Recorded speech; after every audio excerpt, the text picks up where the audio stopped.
طبیعت اور ذات میں مائع اور بہنے والی چیزوں میں وہ شمار ہو اور ساتھ ساتھ نشاور بھی ہو تو وہ جہاں نجس ہے وہاں حرام ہے۔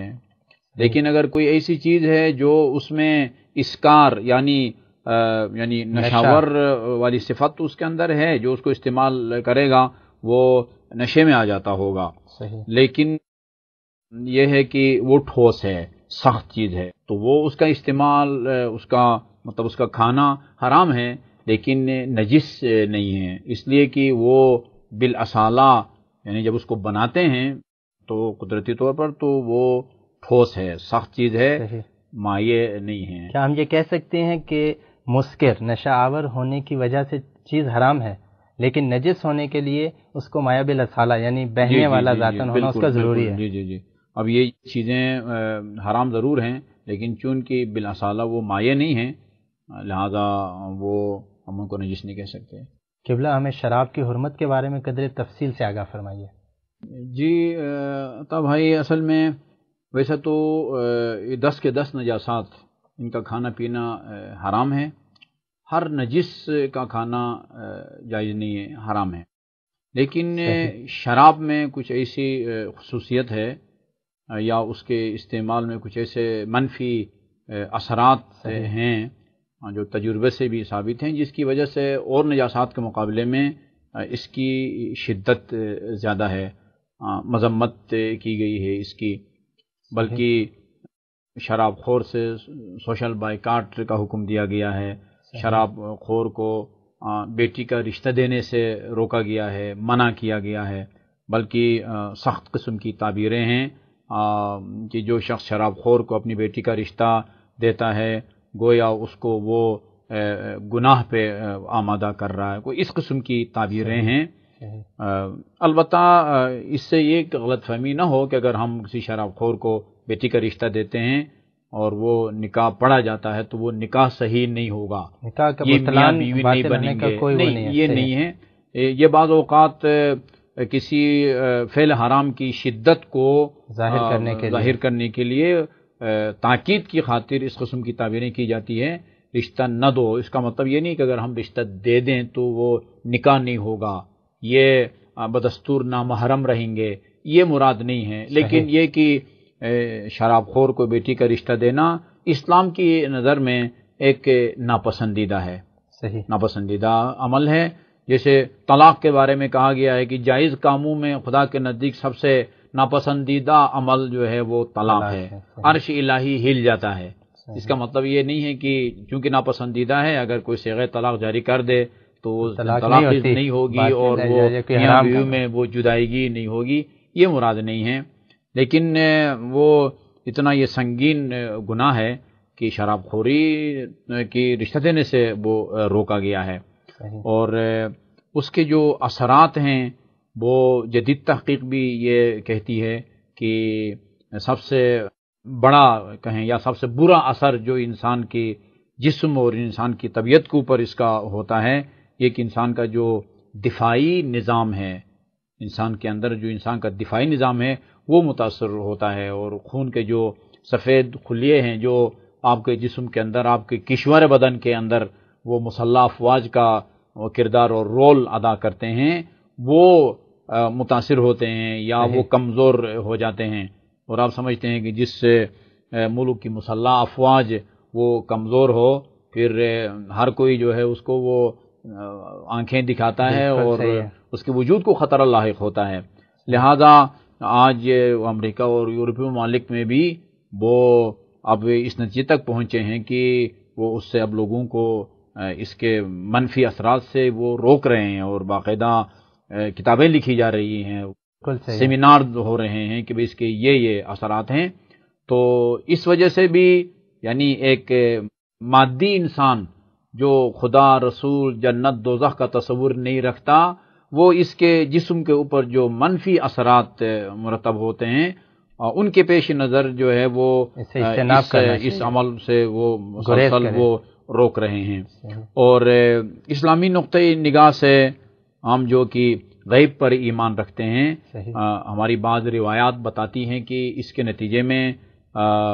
انسان کے افکار، انسان کا عقیدہ متزلزل ہو سکتا ہے،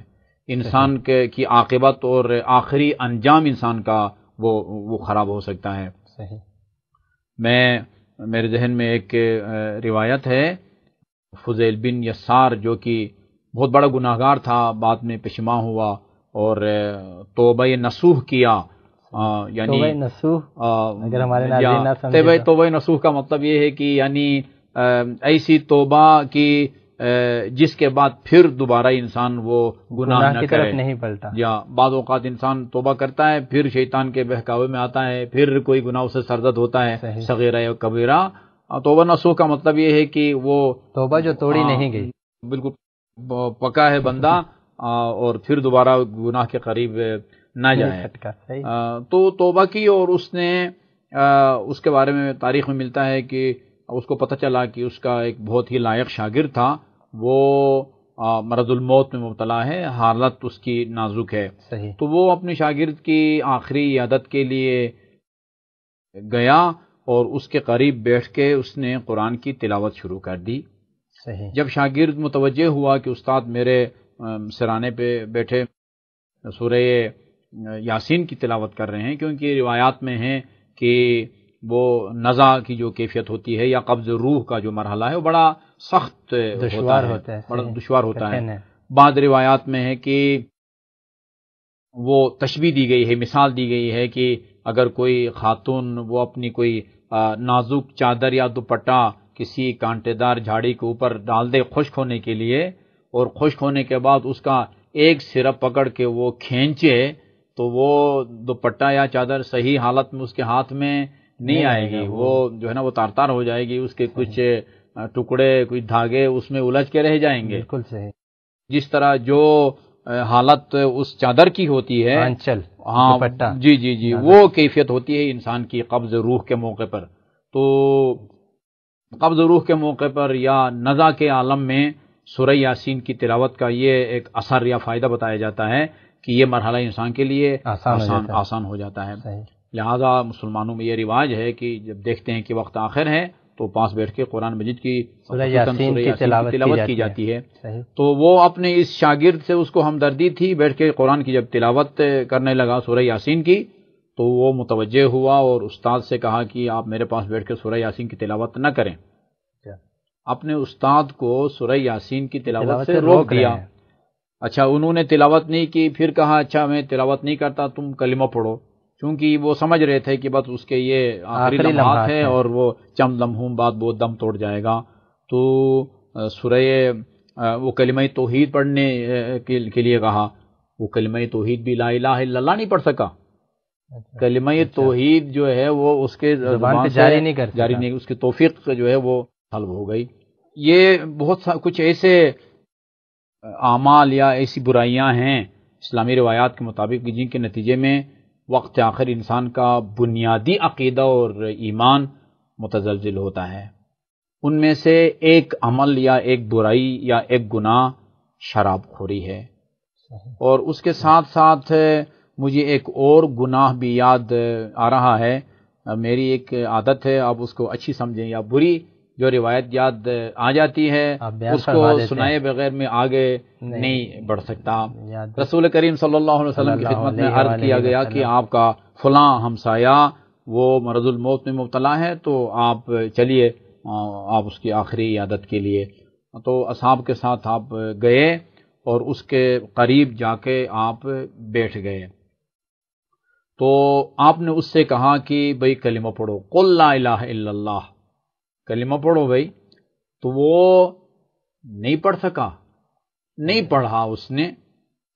اب شاید ہمارے ناظرین سمجھیں گے کہ اب اس میں طاقت ختم ہو گئی تھی، گویائی کی طاقت ہی ختم ہو گئی تھی، اس لیے وہ نہیں پڑھ سکا۔ یعنی گویائی کی طاقت اگر ختم ہوتی تھی، ان حضرت بھی سمجھتے متوجہ ہوتے کہ اب یہ بول نہیں سکتا، ہاں وہ قل نہ کہتے۔ یہ حضور کا فرمانا کہ کلمہ پڑھ، اس کا مطلب یہ ہے کہ ابھی اس میں گویائی کی بولنے کی طاقت تھی لیکن نہیں پڑھ سکا، اس کی زبان نے ساتھ نہیں دیا۔ تو لوگ یہی سمجھے کہ شاید اب یہ بولنے کے قابل نہیں رہا، لیکن آن حضرت سمجھتے تھے کہ اصل وجہ کیا ہے۔ آپ نے پوچھا کہ یہ اس مریض کی ماں زندہ ہے یا مرحومہ ہے؟ جو خاتون اس مریض کے سرانے پہ بیٹھی ہوئی تھی، اس نے کہا کہ یا رسول اللہ میں اس کی ماں ہوں، یہ میرا لخت جگر ہے، میرا بیٹا ہے۔ آپ نے اس سے پوچھا کہ کہیں ناراض تو نہیں ہو تم اپنے اس بیٹے سے؟ تو اس خاتون نے عرض کیا یا رسول اللہ آپ ناراضگی کی بات کرتے ہیں، میں 6 مہینے سے اپنے اس بیٹے سے باتیں نہیں کرتی۔ تو آپ نے فرمایا اصل راز یہ ہے۔ پھر آپ نے فرمایا کہ میں سفارش کرتا ہوں، یا قائد کی زبان میں آپ کہیں میں شفاعت کرتا ہوں کہ میری خاطر اپنے اس بیٹے کو بخش دو، راضی ہو جاؤ۔ ہاں راضی ہو جاؤ۔ تو اس نے کہا کہ آپ اگر راضی ہیں یا رسول اللہ میں بھی راضی ہوں۔ ماں کو راضی کرنے کے بعد پھر آپ نے جب اس سے کہا قل لا الہ الا اللہ، پھر اس نے بڑے فصیح عربی میں کلمہ توحید اپنی زبان پہ جاری کی، کہا لا الہ الا اللہ۔ تو کچھ اعمال ایسے ہیں، قرآن کی آیت بھی ہے کہ جو خواہشات نفسانی کی پیروی نہ کرو، وہ تمہیں صراط مستقیم سے منحرف وہ کر دے گی، تمہیں گمراہ کر دے گی، تمہارا جی تم بھٹکائے گی۔ تو بہت سارے یہ ایک کلیہ بتایا گیا ہے خواہشات نفسانی۔ اب خواہشات نفسانی کے کئی نمونے ہیں۔ خواہشات نفسانی غصے کی صورت میں بھی ہوتا ہے، اچھا جی وہ جنسی خواہش کے جو ہے نا کی صورت میں بھی ساری خواہشات نفسانی ہیں۔ تو بعض اوقات کچھ اعمال ایسے ہیں کہ ان کے نتیجے میں وقت آخر انسان کا بنیادی عقیدہ اور ایمان متزلزل ہو جاتا ہے۔ جی تو میں بات کر رہا تھا فضیل بن یسار کی، ہمارا ٹائم بھی جو ہے نا وہ اپنے آخری مراحل میں داخل شاید ہو چکا ہے۔ تو وہ مر گیا اور اس کو کفن دفن کے بعد پھر کچھ دن کے بعد اس نے اپنے شاگرد کو خواب میں دیکھا کہ تم تو میرے لائق شاگرد تھے، میں نے تیرے سرانے پہ بیٹھ کے سورہ یاسین پڑھنے کی کوشش کی، اسے تم نے روکا، پھر کلمہ توحید پڑھنے کے لیے کہا، وہ بھی تو نے نہیں پڑھا، تو اس کی کیا وجہ ہے؟ تو اس نے کہا کہ اصل بات یہ ہے کہ میں ایک بیماری میں مبتلا تھا اور جس ڈاکٹر یا طبیب سے میں اپنا علاج کرواتا تھا، میرے معالج خصوصی نے کہا تھا کہ تیری اس بیماری کا علاج یہ ہے کہ سال میں، زیادہ نہیں، سال میں ایک مرتبہ جو ہے نا وہ ایک بوتل یا ایک گلاس شراب جو ہے نا وہ پیتے رہو تو تم ٹھیک رہو گے۔ تو میں بدستور اس طبیب کے مشورے پہ عمل کرتا تھا، اور میں سمجھتا ہوں کہ اس گناہ کا نتیجہ ہے کہ میں نے آپ کو سورہ یاسین کی تلاوت سے بھی روکا اور اپنی زبان پر کلمہ توحید بھی جاری نہ کر سکا، گویا اس کی توفیق سلب ہو گئی۔ تو یہ من جملہ ان گناہوں میں سے ہے کہ جس کے نتیجے میں وقت آخر انسان کا بنیادی عقیدہ متزلزل ہو سکتا ہے۔ ہم دعا کریں گے اللہ تعالیٰ تمام مسلمانوں کو، تمام انسانوں کو اس برائی سے بچائے، اور اس کے ساتھ ساتھ اس کے جسمانی اور روحانی جو اثرات ہیں اس سے بھی